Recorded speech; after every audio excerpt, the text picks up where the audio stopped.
Hello, my name is Kevin and welcome to the Love Decanters channel. So yes, we're back at the Old Bakehouse Antiques Centre in Northampton for part 4 of my visit. Yeah, I'm afraid the bad news is that there is going to be a part 5. Yeah, so yeah, there's still plenty of bits to see. Something I wanted to buy, but yeah, it was too much folding money for me. But anyway, with that said, let's get on with the video. Little deceptive glass there. The early 19th century. It's difficult to, without getting out and picking it up, it might be a French copy, which would make it later. I can only check by weight. If you try to ping that, the base is so solid it wouldn't ping at all. So yeah, you just have to tell. Because it's solid, it should be heavy. In which case it'd be early 19th century. If it's light, it's going to be late 19th century French. This book is Whitefriars Glass, James Powell and Son of London by the Museum of London. And yeah, we've got this catalogue, which or pattern book, that says it's from the 1830s onward. And yeah, look at these two glasses here.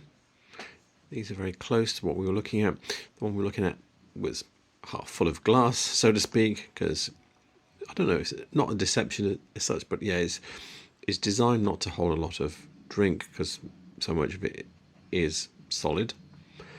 So yeah, this is from the 1830s. I do have other pattern books in other places going back to 1810 with this style of glass, not exactly the same, and then coming forward to I think about 1840 something. So 1830s is a nice middle date for this style of glass.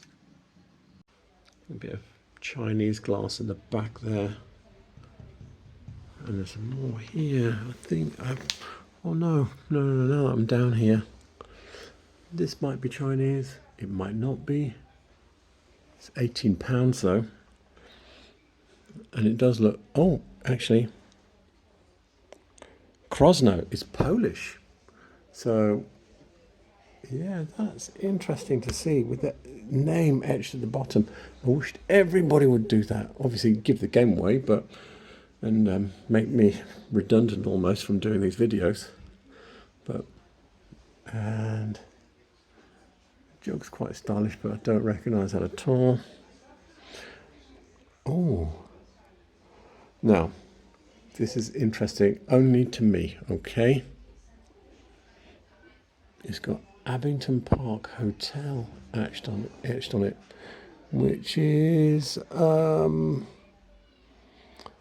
don't know, it'd take me about 20 minutes to walk to Abington Park Hotel, which is a pub now.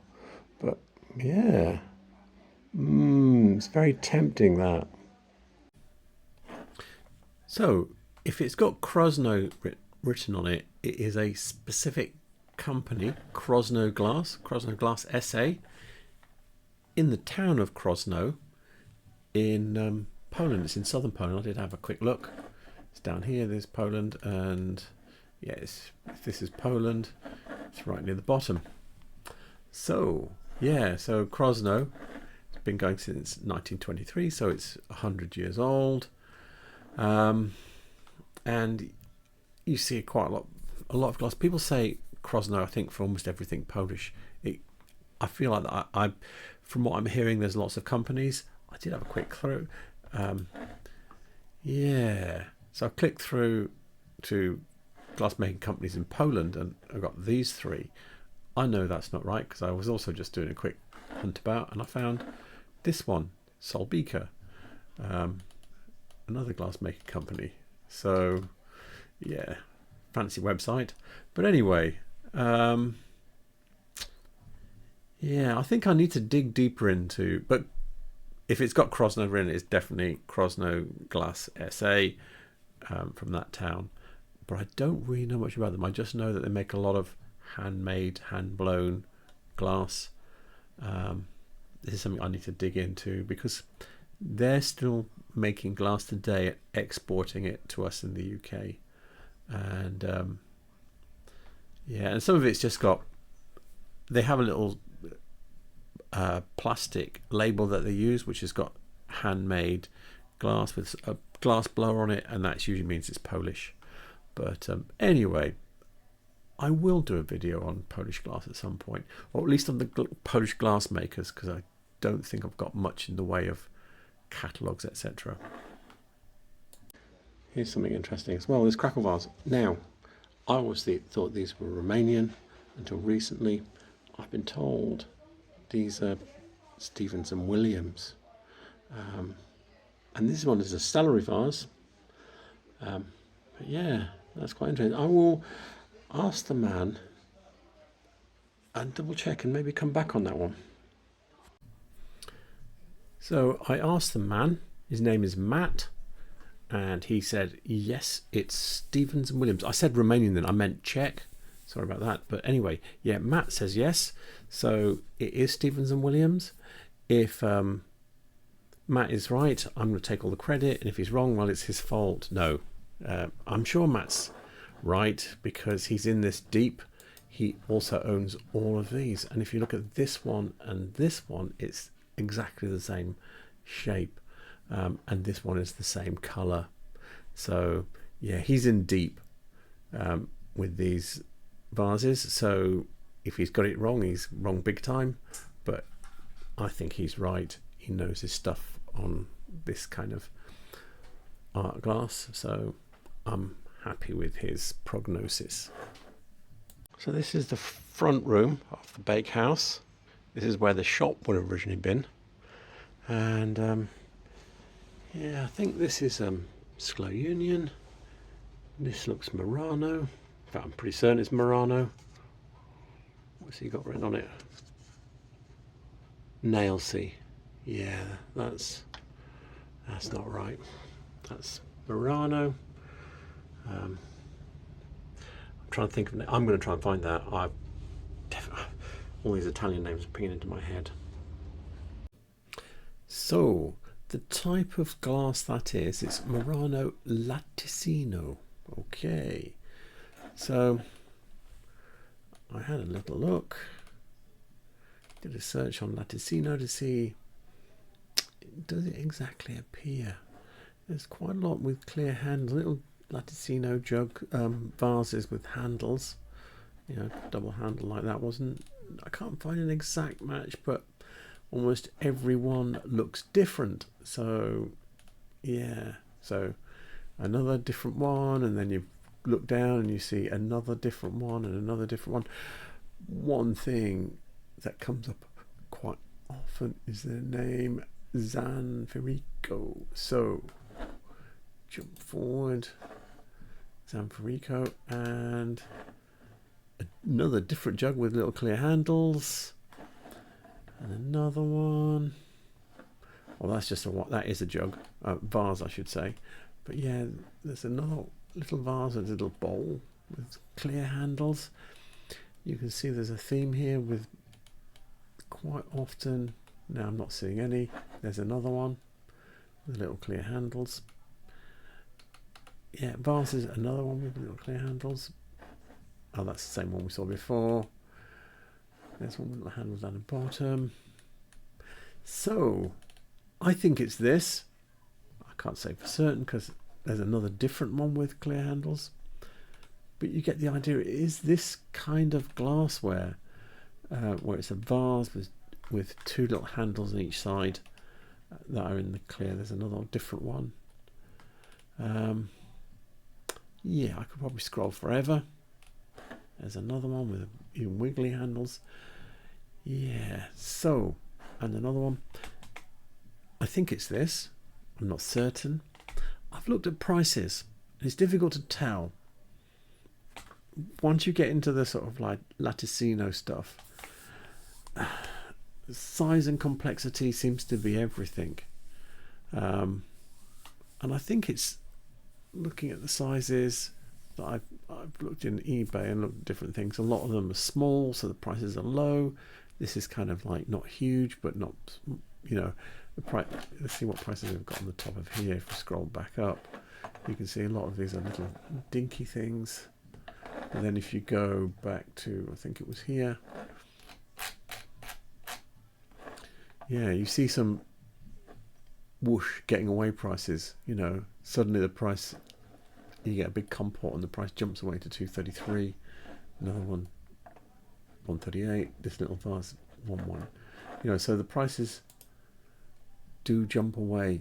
You know, look at this. This is really fancy, 660. So there's scope in there for the. Oh, there's one that's probably similar-ish to what we were looking at, 120. So I think that's probably the closest one. So I think £90 is okay, because I was a bit iffy about it when I started looking at the prices, but a lot of them were small things when I started looking at the sizes and going through eBay and trying to figure out what's going on here. So yeah, it's Murano. Sorry, there's suddenly some background noise. Everything started vibrating. We were looking at this, and then really nice wasp trap here. 80 pounds, that's a lot. The thing that's really exciting me here is this though. Let's pick it up. There. Lovely. Let's see what's written on it. What price has he got on it? Oh, he's got £45 on it. Damn him. Yeah, no, that is a very good thing.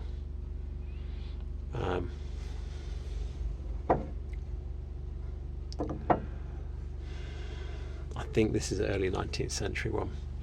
Yeah, look at the handle. Yeah, that makes it pre 1870s. Yeah, that is a very nice mug. I just thought I should point these out while I'm here. Look at this. This is, I can't see a price on this one here. This will be really old.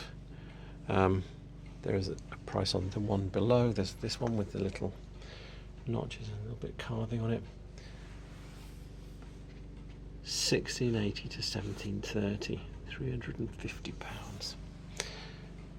You can buy a piece of history in here for not very much. Well, £350 is still £350, but yeah, that is seriously old piece of furniture, and it looks, it's like a seriously, look at this. This is made by blacksmith. I don't normally go for the new decanters or anything. This is what you see a lot of. This is an exciting thing. This one, if I was buying new, I'd go for this one. Can I get the stopper out? Yeah, it's okay quality, but look at the cool design. Someone's thought about it, stepped away from the usual, done something a bit different. And clearly we're in an antique centre. Here we go, Medina Seahorse with the label on. And this is quite a cute little one. It's really like a little baby foal. Oh, and it's signed as well. So it's got the label on, and it's not normal. It's not your sea and sand. So that is really nice with the bubbles and everything. Yeah, no, that's quite a cool one. So if you're wondering what I mean by sea and sand, a lot of them have this stripy pattern, which is blue with yellow stripes in it, that kind of texture you can see. This one here is kind of showing it quite well. This is not a stripy one though. Let me go back and pull out a stripy one, see if there's a good picture of a stripe. It's got some stripes in it. Yeah, so those are the sea and sand ones. This one's kind of like a dark purple one, and on this page I think this one, let me have a look, it's not quite this, like this one here. I don't know if this means it's older or newer, but yeah, there's just this one, and there's quite a lot of the other ones. You can see most of them are sea and sand, various qualities of sea and sand. I know that there are odd other ones. There's blue ones and yellow ones, and that could, without a clear top and everything. So yeah, there are odd variations, but I've never seen that one before. And now there's this other one in the image, is just that one. So there we go. That's what I meant. Most of them are sea and sand. There's one that's completely blue there, but that is very unusual. Got a bit of standard cranberry back here, but this is weird. It looks... Oh, it's got a bit of black paper on the base. That looks original. Yeah, I wonder if it's Chinese or Murano or... Yeah, there's no... I was hoping it might have a label on it. They've just said glass chicken, art glass chicken, which is correct. So I did have a quick go at trying to find this chicken. I put in black, white, striped glass chicken, and that was useless. So I put black, white, striped glass sculpture, and I got these. And the bad news is they could say Murano style. Murano style, that's not even an animal. This one's just black, white, stripe. Murano style. Murano. This one says it is Murano, but I bet they don't offer any. The striping is close enough looking.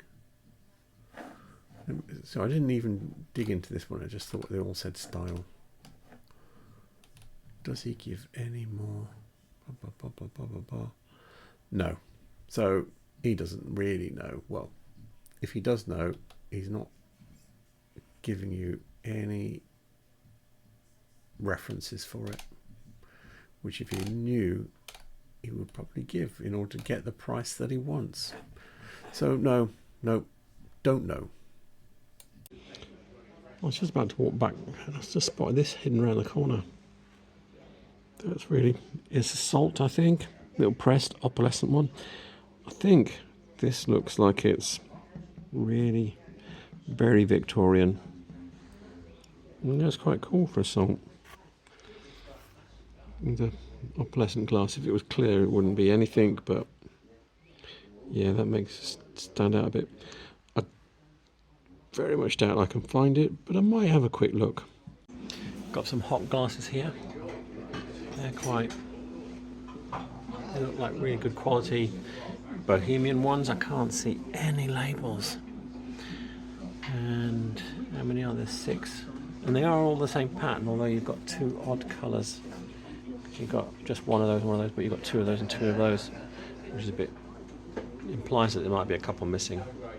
But they're quite good because actually they're big enough to be used as wine glasses. And I just checked the price, they're £30 for 6.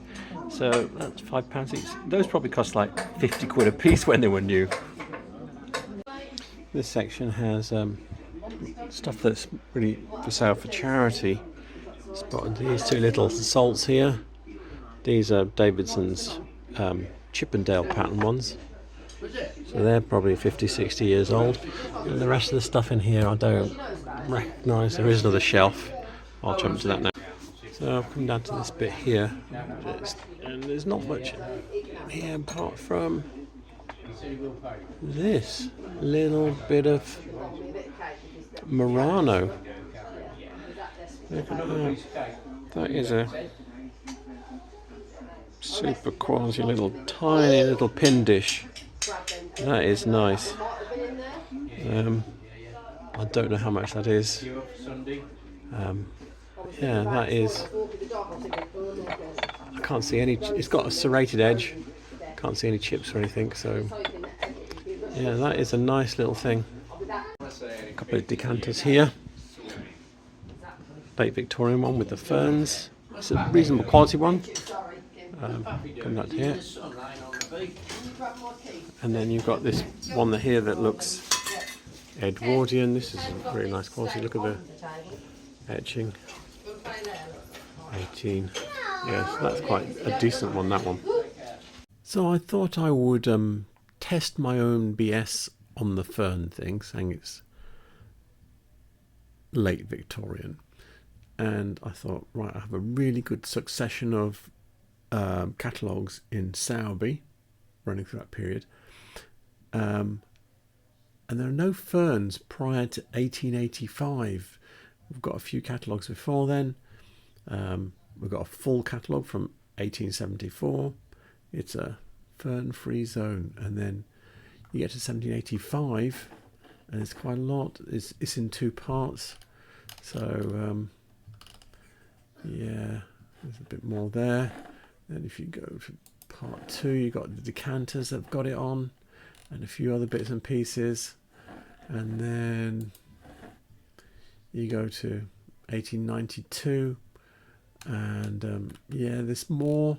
Not, I would say 1785 or 1885 seems to have the most fern-related stuff in it, and then it dips off a little bit. You're still getting new designs coming in, new shapes.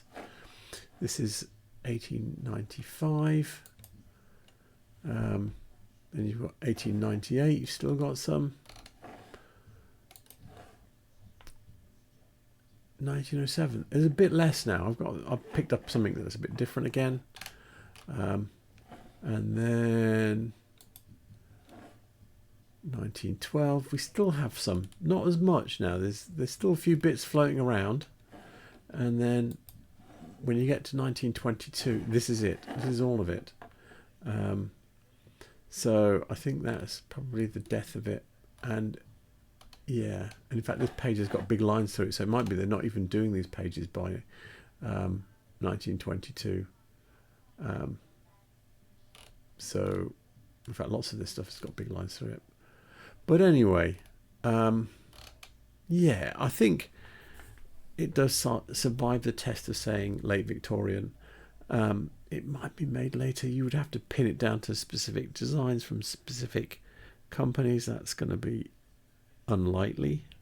You might do it for Sowerby, but I don't think there's many other companies you'd be able to do it for.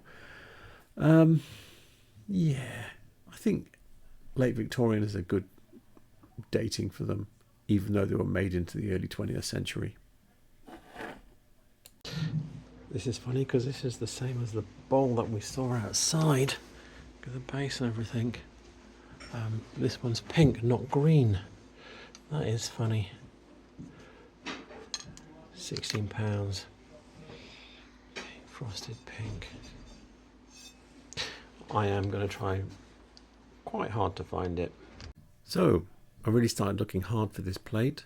First I typed in frosted pink plate, and here it is. And apparently it's a frosted pink plate, and they don't know anything more about it than that. And I thought, wow, the one I saw this morning was green, and here it is here. Yeah, it's for sale. They want £26 for it, and they've written Davidson's. Davidson's. So this is it. Does he have any more information apart from saying it's Davidson's, England? No. Yeah. So I typed frosted pink. What did I type into eBay? Anyway, I did another search in eBay and I found this one. Or is that the one? No, that was the first one. Anyway, I did find something else. What was it? Oh yeah. I found this. Yes, this is what I found. Sorry, I'm bumping around all over the place here now. I found this. So this is a not frosted plate, and he's written Davidson 714 emerald green, and I'm thinking, okay, this is looking more like it. They've actually given a pattern number, so I thought, right, I am going to go rather than start ploughing through. So I started in 1940. I've not gone anywhere else yet, but there it is. There is the plate. I think this is a bit more bowl-like, but this is the pattern that we were looking at, and it's a 714. So yeah, it's a Davidson's. It's a pre-war, so it's, and I think it is deco as well. So yeah, it might even be a uranium piece as well. The other one that was in the outside shed, or one of the little sheds outside, was the uranium one. This one's pink. But anyway, so that's what it is. It's Davidson's. Let me stop and just have a quick shunt back in time. Yeah, shunt back in time. The next earliest catalogue we got is 1931. So, and it's not there. I reckon it's still 1930s. It's unlikely this is the first year it was made, because this is, the war has started, so it's probably a pre-war design. So, yep, I reckon it's a 1930s design. So there we have it, finishing part 4 with a bit of a promise to do a video about Polish glass companies. I see things, I recognise them as being Polish now, either through the labels or just through the designs that you see over and over and over again. But I don't really know much about the companies there and how many there are. People say that Krosno is a number of companies, or it's a town with a number of companies, but obviously I've just found out there's actually, I thought it was like a generic label, but in actual fact it's a specific company. And there are other companies, and there are even companies that are not in the Wikipedia. So yeah, interesting. So I will be digging into that at some point, and maybe doing a video too about Polish glass companies, just for me to know, but I'll tell you too. Anyway, with that said, all the references I used in this video will be in the description below. What else? Yep, all the contact details for the Old Bakehouse Antiques Centre will be in the description below. And yes, please remember to like and subscribe. It really helps my channel. And yeah, thank you for watching, and have a very good evening. Good night.